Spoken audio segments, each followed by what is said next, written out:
자신들만의 달력에 따라 살아가고 항상 모자를 쓰며 매일 하나님께 편지를 직접 전달하는 유대인들. 이스라엘에 사는 이들은 전 세계 사람들의 끝없는 호기심을 불러일으킵니다. 예상치 못한 규칙들부터 독특한 습관들까지 세계에서 가장 똑똑한 사람들이 사는 나라, 이스라엘의 삶은 과연 어떨까요? 오늘 영상에서는 오직 이 나라에서만 볼 수 있는 15가지 금지사항과 믿기 힘든 사실들을 알아보겠습니다. 이제 이스라엘에서만 존재하는 기묘한 규칙들과 독특한 경험의 세계로 함께 들어가 보시죠. 15번, 세계 유일의 유대인 국가. 한 가지 사실을 알려드릴게요. 이스라엘은 세계에서 가장 똑똑한 민족, 유대인의 고향이라는 점입니다. 이스라엘은 유대인이 다수인 유일한 국가입니다. 현대 국가로서의 이스라엘은 유대 국가로서 설립되었고 독립선언서와 기본법에 그 정체성이 명확히 규정되어 있습니다. 이 나라의 인구는 약 868만 명이며 이 중 638만 명이 유대인으로 전체 인구의 73%를 차지합니다. 유대인이 다수인 국가는 전 세계에서 이스라엘이 유일합니다. 그중 75%는 이스라엘에서 태어났으며 절반 이상이 2세대 이스라엘인입니다. 아랍인은 전체 인구의 20.8%, 기타 민족은 4.4%를 차지하고 있습니다. 전 세계 유대인 인구는 약 1,340만 명으로 이스라엘에 사는 유대인은 전 세계 유대인 인구의 약 43%를 차지합니다. 그래서 이스라엘은 유대인의 땅이라고 불리는 것이죠. 그리고 물론 신이 선택한 이 땅에는 우리가 탐험할 수많은 기묘한 것들이 기다리고 있습니다. 14번, 학생들의 꿈은 군대 입대. 전 세계의 학생들이 하버드, 프린스턴, 예일 같은 세계 최고 명문 대학에 가기 위해 열심히 공부할 때 이스라엘의 17세 학생들은 파일럿 훈련 과정, 해군 특수부대인 사야롯, 공수부대, 보병여단, 엘리트 정보부대, 팔시아 200, 그리고 마므람 컴퓨터 시스템 부대 같은 이스라엘 방위군 최고의 정예부대에 들어가기 위해 스스로 훈련을 시작합니다. 이거 좀 이상하지 않나요? 하지만 이것은 현상 혹은 기적이라는 단어로 표현되는 이 작은 나라의 놀라운 점 중 하나에 불과합니다. 그리고 이스라엘의 고등교육 시스템이 얼마나 뛰어난지를 알게 된다면 더욱 놀라실 겁니다. 현재 이스라엘에는 8개의 대학교와 27개의 단과대학이 있습니다. 그중 4개는 세계 대학 순위 상위 150위 안에 들고 7개는 아시아 태평양 지역 상위 100위 안에 포함되어 있습니다. 이 중 어느 것도 외국 대학의 분교가 아닙니다. 이스라엘은 인구 대비 과학자 및 엔지니어 수가 세계에서 가장 많고 인구 1만 명당 과학 논문 수 역시 세계 최고 수준으로 무려 109편에 달합니다. 하지만 이스라엘에서는 대학 교육이 고등학교 졸업생들의 첫 번째 선택지가 아닙니다. 왜냐하면 이스라엘에서는 학력보다 군 경력이 더 중요하게 여겨지는 경우가 많기 때문입니다. 실제로 면접에서 자주 나오는 질문 중 하나는 어느 부대에서 복무했나요? 입니다. 이 차이는 다른 나라 군대는 자원자만 모집할 수 있는 반면 이스라엘 군대는 최고의 인재를 선발할 수 있다는 점에서 뚜렷하게 드러납니다. 미국처럼 웨스트포인트 같은 명문 군사 아카데미가 있어도 그들은 최고의 인재가 오기만을 기다릴 뿐입니다. 이스라엘 방위군처럼 각 고등학생의 성적과 잠재력을 분석해 가장 뛰어난 인재들끼리 경쟁하게 만들 수는 없습니다. 14번, 사해에 가기 전에 금지사항. 이스라엘과 요르단 국경에 위치한 사해는 미네랄이 풍부한 염분 덕분에 치료 효과가 있는 물로 유명하여 많은 관광객들이 찾는 명소입니다. 하지만 이곳에서 수영할 때 주의하지 않으면 곤란한 상황을 겪을 수 있습니다. 사해의 물은 염분과 미네랄 농도가 매우 높기 때문에 피부의 모공과 표피를 통해 쉽게 침투할 수 있습니다. 그래서 사해에 가기 전에는 면도, 왁싱, 제모 등 피부를 예민하게 만드는 행동을 해서는 안 됩니다. 그렇지 않으면 며칠 동안 극심한 가려움과 따가움을 경험하게 될 수도 있습니다. Places People Stories라는 블로그의 한 여행자는 사해에 들어가자마자 피부에 화끈거림을 느꼈다고 말합니다. 이 여성 관광객은 전날 밤 다리를 면도했던 것이 실수였습니다. 작은 상처들이 바닷물에 닿으면서 따가움을 유발했고 물에 들어간 지 10분 만에 온몸의 따가움을 견디지 못해 바로 나와야 했습니다. 하지만 그녀는 이 사하의 체험을 통해 발바닥에 굳은 살이 완전히 사라졌다는 사실도 발견했습니다. 어떤 사람들은 소금 결정이 가득한 해변을 맨발로 걷는 느낌을 즐기기도 하지만 작은 결정들이 발바닥을 베일 수 있기 때문에 피부가 민감한 사람은 바다에서도 신발을 착용하는 것이 좋습니다. 또한 사해에서 수영할 때 물을 튀기거나 눈을 비비는 것도 피해야 합니다. 물이 눈에 들어가면 자극을 줄 수 있기 때문입니다. 사해에서 나온 후에는 반드시 깨끗한 물로 몸을 헹구어 피부에 남은 소금을 씻어내야 합니다. 12번, 서버에게 팁 주는 것을 잊지 마세요. 이 이야기를 들었을 때 정말 충격이었고 여러분도 꼭 알아두셨으면 합니다. 이스라엘의 레스토랑이나 카페에서 일하는 서버들은 일반적으로 월급이 없고 오로지 손님이 주는 팁에만 의존해서 생계를 유지한다는 사실입니다. 그래서 이스라엘에서는 레스토랑, 바, 호텔 등 서비스 업종에서 팁을 주는 것이 거의 의무처럼 여겨지고 있습니다. 법적으로 팁을 줘야 한다는 규정은 없지만 총 금액의 약 11.5% 정도를 팁으로 남기는 것이 일반적인 관행입니다. 다만 일부 경우에는 팁이 계산서 총액에 포함되어 있는 경우도 있습니다. 서비스에 만족했다면 팁을 주는 것은 직원에게 감사의 마음을 전하는 방법입니다. 직접 직원에게 팁을 줄 수도 있고 계산대 근처에 있는 팁박스에 넣는 방식으로도 가능합니다. 11번, 단정한 복장을 잊지 마세요. 불편하게 들릴 수도 있겠지만 꼭 말씀드려야 할 부분입니다. 이스라엘은 유대교의 성지입니다. 그렇기 때문에 남성이든 여성이든 공공장소에서는 단정하고 존중하는 자세의 복장을 하는 것이 매우 중요합니다. 특히 교회나 사원 같은 종교적인 장소에서는 더더욱 그렇습니다. 물론 일반 관광지에서는 편한 옷차림도 가능하지만 노출이 심한 복장은 피하는 것이 좋습니다. 하지만 종교적인 장소에서는 무릎 위로 올라가는 반바지나 티셔츠 같은 복장은 삼가야 합니다. 이것은 단순하지만 매우 중요한 규칙이며 이스라엘뿐만 아니라 전 세계 대부분의 이슬람 국가에서도 공통적으로 적용되는 원칙입니다. 단정한 복장은 해당 국가의 역사, 종교, 문화에 대한 존중의 표현일 뿐만 아니라 현지인들의 불편한 시선도 피할 수 있는 방법입니다. 또한 이런 장소들을 방문할 때는 코란에 손을 대거나 허가 없이 사진을 찍거나 기도하는 사람 앞을 지나가는 행동 역시 금지되어 있다는 점도 꼭 기억해 주세요. 10번, 카슈루트 법. 이스라엘 사람의 집에서 식사 초대를 받았다면 식사 중 모든 행동 하나하나에 주의해야 합니다. 괜히 호스트의 기분을 상하게 만들 수도 있기 때문이죠. 그리고 꼭 기억해야 할 가장 중요한 규칙 중 하나가 바로 카슈루트 법입니다. 카슈루트는 유대교 식생활을 규정하는 종교적 율법 체계로 이 법에 따라 먹을 수 있는 음식은 코셰라고 불립니다. 이는 히브리어로 적합한, 올바른이라는 의미의 카셰르 카체에서 유래된 말입니다. 이 법에서는 특정 동물의 섭취를 엄격히 금지하는데 대표적으로 돼지고기, 조개류, 연체동물과 갑각류 대부분의 곤충이 해당됩니다. 다만 4종류의 메뚜기는 예외적으로 코셔 메뚜기로 분류되어 먹을 수 있습니다. 또한 가금류를 도살할 때는 셰이타 셰치타라는 규정된 방식을 반드시 따라야 하며 농산물에 대해서도 소비 적합성을 따지는 규칙들이 존재합니다. 카슈루트의 기본 법칙 대부분은 토라 유대 율법서도의 레위기와 신명기에서 유래되었고 그 구체적인 세부 사항과 실생활 적용 방식은 구전 율법과 랍비 문헌에 자세히 기록되어 있습니다. 토라 자체에는 이러한 법의 이유가 명시되어 있지 않지만 일부 사람들은 하나님에 대한 순종을 시험하기 위한 것이라고 해석하기도 합니다. 하지만 비신자들 입장에서는 매우 번거로운 규칙이며 대부분은 실수하기 십상입니다. 9번, 신에게 보내는 편지.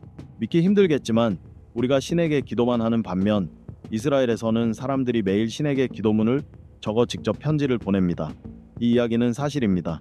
이스라엘 정부는 오랜 기간 동안 신에게 편지 보내기 서비스를 운영해 왔고 이 서비스의 요금은 꽤 비쌉니다. 왜냐하면 우체국 직원들이 신의 땅까지 배송을 해야 하기 때문이라는 설명이 따릅니다. 물론 실제로 신이 편지를 하나하나 열어보는 것은 아닙니다. 이 편지들의 도착지는 바로 예루살렘의 성지, 통곡의 벽 틈사입니다. 이 땅이 유대인들에게 얼마나 신성한 장소인지 이해는 되지만 이러한 서비스를 공식적으로 제공한다는 건 정부의 현명한 결정이라고 보긴 어렵습니다. 편지가 지나치게 많아질 경우 벽에 구멍을 뚫어 공간을 마련해야 할 정도로 심각한 상황이 벌어지며 비가 올 때마다 편지들이 젖고 구겨져 성지를 관리하는 청소 인력에게 큰 부담을 주고 있기 때문입니다. 8번, 유대인 남성들의 독특한 모자. 아마 많은 사람들이 궁금해할 질문일 겁니다. 유대인 남성들이 쓰는 그 작고 둥근 모자 어떻게 떨어지지 않고 머리에 붙어 있을까요? 정말 신기하게 생겼죠?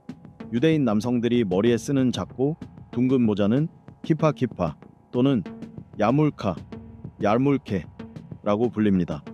유대교의 가르침에 따르면 머리 꼭대기는 하늘과 닿아 있는 부분이라 여겨지며 그렇기 때문에 이 부위는 드러나지 않도록 모자나 스카프로 덮어야 한다고 합니다. 이것은 유대인들 사이에서 아주 중요한 전통으로 자리 잡았습니다. 유대교는 여호와 하나님을 유일신으로 믿는 종교입니다. 유대인들은 머리의 윗부분이 하늘과 연결되어 있어 노출시키면 안 되고 천으로 덮음으로써 경건함을 표현해야 한다고 믿습니다. 그래서 이 풍습은 정착 생활 이후에도 계속 이어지고 있습니다. 남성 유대인들은 이 둥근 모자를 쓸 때 모자가 안정적으로 고정되도록 신경 써야 합니다. 이것은 유대교의 전통과 믿음에서 비롯된 것이며 신앙심이 깊은 사람일수록 이 모자를 신에 대한 존중의 상징으로 매우 중요하게 여깁니다. 하지만 이 둥근 모자는 크기가 작고 재질이 부드러워서 머리에서 쉽게 미끄러지거나 바람에 날아가기 쉬운 단점이 있습니다. 그래서 유대인들은 이 모자가 떨어지지 않게 하기 위해 다양한 고정 방법을 개발해 왔습니다. 가장 일반적인 방법은 금속 재질의 긴 머리핀을 사용하는 것입니다. 이 머리핀을 이용해 모자를 머리카락에 단단히 고정시키는 방식이죠. 일부 사람들은 모자 안쪽에 소량의 순간 접착제나 기타 접착제를 발라 접착력으로 두피에 붙이기도 합니다. 이 방법은 고정력이 강하지만 모자를 벗을 때 불편함을 느낄 수 있습니다. 또 어떤 사람들은 껌이나 종이 등을 안쪽에 덧대어 마찰력을 높이는 방식을 사용하기도 하는데 이 방법은 몇 번만 사용할 수 있는 임시적인 방법입니다. 머리카락이 없는 대머리 남성들의 경우 양면 테이프나 다른 접착 소재를 사용해 직접 두피에 붙이기도 합니다. 이 방법은 고정력을 크게 높일 수 있지만 테이프를 너무 자주 사용하면 두피에 손상을 줄 수 있어 주의가 필요합니다. 과학과 기술의 발전으로 인해 자석을 이용해 모자를 고정하거나 초소형 펜을 내장해 흡착력을 만드는 방식 등 더 진보된 고정 방법들도 등장했습니다. 이런 새로운 기술은 특히 대머리 남성들에게 더욱 안정적인 착용 경험을 제공하고 있습니다. 졸번, 정치 이야기는 피하자. 이스라엘이 정치적으로 매우 민감한 나라라는 건 모두 알고 있을 겁니다. 그래서 이 나라를 방문했을 때 절대 하지 말아야 할 행동 중 하나는 정치 이야기를 꺼내는 것입니다. 사회적 규범과 문화적인 배려로 인해 공공장소나 특정 상황에서는 정치적인 대화를 자제하는 것이 일반적입니다. 왜냐하면 이런 이야기들이 갈등이나 불편한 상황을 초래할 수 있기 때문입니다. 다시 한번 강조하자면 이 나라는 정치적으로 매우 불안정한 상태에 놓여 있으며 현지인의 정치적 견해와 반대되는 의견을 표현하면 큰 곤란을 겪을 수 있습니다.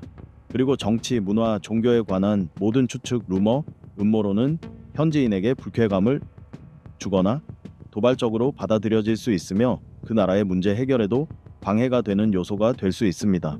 여권, 바르 바트 미츠바 바트바 미츠바 의식.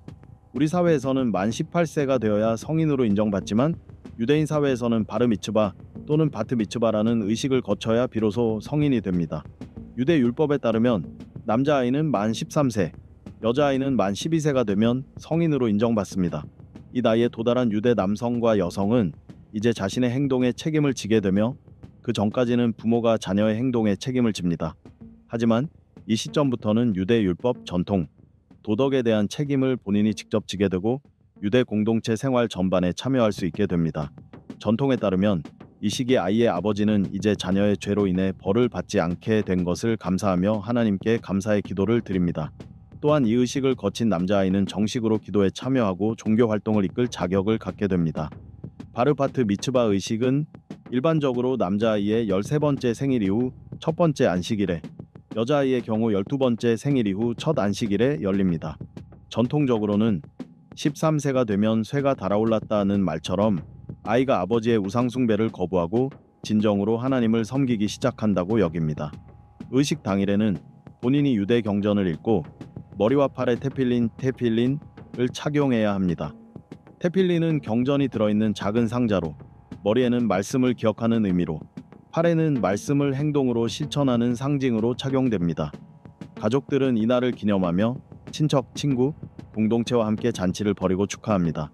일부 유대 공동체에서는 이때 성인 증서를 수여하기도 합니다. 또 다른 유대 공동체에서는 이 의식을 아람어로 바라카바스라고 부르는데 이는 축복의 아들이라는 뜻입니다. 유대 전통을 존중하고 기리기 위해 일부 기독교인들도 자녀를 위해 바르바트 미츠바 의식을 열고 축복을 내려주는 경우도 있습니다. 이 의식은 정말 흥미롭고 특별한 전통입니다. 그러나 만 12세 또는 13세 만에 성인으로 인정된다는 사실은 유대 사회에서 조혼 및 조기 출산 문제 등 사회적 불안정 요소로 작용하기도 합니다. 하지만 이러한 자리에 함께 있다면 그들의 문화를 존중하고 개인적인 의견은 삼가야 불편한 시선을 피할 수 있습니다. 5번. 거리에서 총을 든 여성들. 많은 미국인들이 총기 소지가 가장 자유로운 나라로 미국을 떠올리지만 정작 이스라엘의 총기 소지율을 간과하는 경우가 많습니다. 이스라엘에서는 정말 길거리 어디에서나 총을 맨 사람들을 쉽게 볼 수 있으며 그 중에는 젊고 아름다운 여성들도 많습니다. 이스라엘 여성들이 왜 총을 들고 다니는지는 그만한 이유가 있습니다. 이 총을 든 여성들은 대부분 이스라엘 정규군에 복무 중이거나 복무를 마친 여군들입니다. 이스라엘 방위군 IDF 규정상 현역 및 예비역 병사들은 비번 중이더라도 항상 개인 화기를 소지해야 합니다. 이것이 바로 여성 군인들이 수영복을 입고 있을 때조차도 소총을 맨 채 있는 이유입니다. 총기 소지는 이스라엘 여군들의 기본 장비처럼 여겨지고 있습니다. 실제로 SNS에서는 무장을 한 모습과 여름 복장을 동시에 보여주는 이스라엘 여성들의 사진이 많이 올라옵니다. 이런 사진을 보면 대체 무슨 복장이야? 이러고 싸울 수는 있는 거야? 하는 의문이 들 수도 있습니다. 이스라엘 당국이 이들을 제대로 감시하길 바라는 시선도 있죠. 하지만 실제로는 그 반대입니다. 이스라엘군은 더 많은 젊은 여성들의 입대를 유도하기 위해 여군들이 SNS에 멋진 사진을 올리는 것을 장려하고 있습니다. 이를 통해 이스라엘 방위군의 긍정적인 이미지를 알리고자 하는 것이죠. 현재 이스라엘 정규군에서 여성의 비율은 약 34%에 달하며 군 장교 중 여성의 비율은 무려 57%에 이릅니다. 군내 92%의 보직이 여성에게 열려 있고 이는 세계 어느 나라에서도 보기 힘든 수치입니다. 또한 이스라엘 방위군 통계에 따르면 1962년부터 2016년까지 전투 활동 중 사망한 이스라엘 여군은 총 535명에 이릅니다. 4번 히브리력. 오늘날 대부분의 국가들이 그레고리력 기레고리안 칼렌더를 사용하는 반면 이스라엘은 자신들만의 달력인 히브리력을 사용하기로 결정했습니다. 이 달력은 주로 유대인의 종교적 절기를 정하는 데 사용되는 달력 체계입니다. 이 체계는 토라, 야르자이트 사망 기념일, 매일의 시편 낭독, 그리고 그 외 다양한 의식에 적용되는 절기를 결정합니다. 이스라엘에서는 이 달력 체계를 민간 용도의 공식 달력으로 사용하며 농업의 시기를 정하는 기준으로도 활용됩니다. 원래 유대인의 히브리력은 일상생활 전반에 사용되었지만 기원전 20년에 폼페이우스가 예루살렘을 정복한 이후 유대인들은 시민용 달력도 함께 사용하기 시작했습니다. 히브리력은 시간이 지나면서 진화해 왔습니다. 예를 들어 원래 히브리력의 월유해득은 초승달을 관측하여 정해졌고 6월절 파소버, 이 봄에 오도록 하기 위해 자연현상을 기준으로 특히 보리가 아빕 다센 단계로 읽는 것을 기준으로 하여 3년에 한 번씩 윤달이 추가되었습니다. 3번 고대 언어를 부활시키려 한 유일한 나라. 3000년 넘는 유대인의 역사 속에서 히브리어는 한때 깊은 잠에 빠졌던 언어였지만 이스라엘 땅에서 다시 깨어났습니다. 이스라엘 사람들은 현대 히브리어의 아버지 엘리에제르 벤 예후다임 엘리에zer 벤 예후다의 생일을 히브리어의 날로 지정해 매년 기념하고 있습니다. 히브리어 부활은 인류 역사상 전례 없는 놀랍고도 특별한 이야기입니다. 무려 3000년의 뿌리를 가진 언어가 수세기 동안 사용되지 않다가 다시 살아나 오늘날 21세기에도 활발히 사용되고 있는 것입니다. 150년 전만 해도 히브리어는 구사되는 언어가 아니었습니다. 어떤 이의 모국어도 아니었죠. 그러나 오늘날 히브리어를 구사하는 사람은 900만 명이 넘으며 그들 대부분에게 히브리어는 모국어입니다. 제2성전이 파괴된 이후 유대인들이 세계 각지로 흩어졌던 수천 년 동안에도 히브리어는 종교의식과 전례 속에서 살아 있었습니다. 히브리어는 유대 디아스포라의 공용어로도 쓰였으며 문어체 히브리어는 계속 발전해 법률서와 철학서를 집필하는 학자들 사이의 시와 지식 교류의 언어가 되었습니다. 매 세대는 히브리어 원문과 유대교 전통 의식을 이해하기 위해 히브리어 읽기를 장려받았습니다. 그러나 그런 시기에도 히브리어는 일상에서 살아 숨쉬는 언어는 아니었습니다. 개인의 세속적 삶이나 국가의 공공생활에서 사용되지 못했던 것입니다. 2번 욤키푸르 던 욤키풀 속죄의 날. 이스라엘에서 갑자기 공항이 멈추고 대중교통이 중단되며 라디오와 텔레비전 방송이 조용해지고 거리에는 아무도 없는 듯한 풍경이 펼쳐진다면 놀라지 마세요. 무슨 재난이 일어난 것이 아니라 이스라엘 사람들이 유대교의 속죄일 욤키푸르를 지키고 있는 것입니다. 전통에 따르면 이날 거리에서는 보행자나 자전거, 비엔진 차량만 허용됩니다. 속죄일에 운전하는 것은 금기로 여겨집니다. 이스라엘의 세속적인 시민들 중 많은 이들은 이날을 자전거 축제로 즐기며 자동차가 없는 도로를 마음껏 달립니다. 전통 유대교와 정통 유대교를 따르는 이들은 예루살렘에서는 오후 5시 40분, 텔아비브에서는 오후 5시 55분부터 한베이 도시간 동안 금식과 기도를 시작합니다. 공항은 10월 9일 저녁이 되어야 다시 문을 열며 도착 항공편은 오후 9시 30분부터 출발 항공편은 오후 11시 30분부터 재개됩니다. 국경 검문소도 10월 9일 정고 직후 폐쇄되며 같은 날 밤 10시에 다시 열립니다. 또한 10월 8일 해질 무렵부터 모든 국내 라디오와 텔레비전 방송은 점차 볼륨이 줄어들다가 완전히 조용해집니다. 버스와 기차를 포함한 대중교통도 다음 날까지 모든 노선에서 운행을 멈춥니다. 단 10월 9일 밤에는 단 두 편의 열차만 운행됩니다. 하나는 나하리아에서 벤구리온 공항까지, 또 다른 하나는 베르셰바에서 텔아비브까지입니다. 나머지 열차는 10월 10일 아침부터 정상 운행을 시작합니다. 10월 8일 저녁부터 도로에서도 모든 자동차가 사라지며 이 명절은 10월 9일 오후 6시 51분 또는 6시 53분에 종료됩니다. 그 이후 모든 것이 평상시로 돌아갑니다. 1번 통곡의 벽 웨스턴 월. 전 세계 유대인들에게 예루살렘 성지에 있는 통곡의 벽은 가장 성스러운 장소입니다. 통곡의 벽은 기원전 1세기 초 헤롯 대왕이 건설한 것으로 약 3000년 전 솔로몬 왕이 세운 성전산의 일부 위에 세워졌습니다. 이곳은 유대 민족에게 있어 종교적으로 매우 신성하고 중요한 장소이며 전 세계 유대인들이 매년 수백만 명씩 순례를 위해 방문하는 곳입니다. 고대부터 현대까지 유대인들에게 통곡의 벽은 단순한 유적지를 넘어 민족의 자긍심의 상징이자 신앙의 중심으로 여겨집니다. 이 벽이 서쪽 벽 웨스턴 월이라 불리는 이유는 유대인들이 이곳에 와서 끊임없는 전쟁과 외세 침략 속에서 자신들의 민족의 운명을 위해 기도하는 장소이기 때문입니다. 전통에 따르면 누구든 소원이 있다면 종이에 적어 서쪽 벽의 틈 사이에 끼워 넣을 수 있습니다. 그러면 그 소원과 기도는 신에게 닿을 것이라고 믿습니다. 유대인들은 타인의 기도 쪽지를 엿보는 것은 신성함과 효력을 해친다고 믿기 때문에 절대 해서는 안 되는 일로 여깁니다. 이곳을 방문할 계획이 있다면 어깨에서 무릎까지 노출되지 않는 단정한 복장을 착용하는 것이 좋습니다. 남성이라면 키파라는 둥글고 평평한 모자를 준비하는 것이 예의입니다. 그리고 이 신성한 장소에 들어가기 전 미리 종이에 기도를 적어 가는 것도 잊지 마세요. 신도들은 그 간절한 기도가 신에게 다 응답받을 것이라 굳게 믿고 있습니다. 지금까지 이스라엘만의 독특한 금기 사항과 특별한 문화들 총 15가지를 함께 살펴보았습니다. 이번 영상이 흥미로웠다면 좋아요와 공유, 그리고 구독을 눌러주시고 앞으로의 다른 영상들도 놓치지 마세요.